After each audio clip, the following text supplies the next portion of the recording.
Hello, I'm Anton. Today is the 11th day of the daily crypto installment program. As usual, I bought 3 types of crypto: Bitcoin 20,000, Ethereum 20,000, and XRP 10,000. While I'm playing a recording of my crypto purchase, let's talk about one of the cryptocurrencies. Today we're discussing Ethereum again. And a question that often comes up is, if Ethereum is a network, who manages it all? The answer is similar to Bitcoin.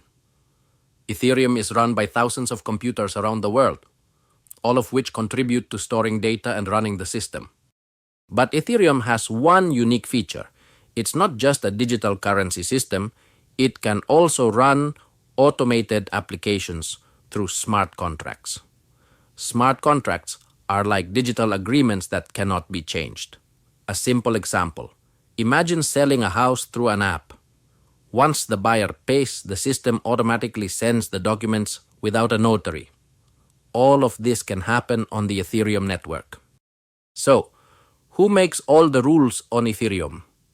There's a worldwide community of developers who discuss and create proposals. Every major change must be mutually agreed upon, and it requires agreement from many parties. It can't be done on your own.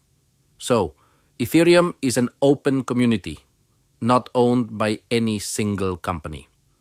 I haven't personally used the app, but I'm investing little by little to understand how it works. Because for me, this technology isn't just about making money. It could even be the foundation of the future of finance. Let's keep learning together. See you in the 12th video. We'll talk about XRP again.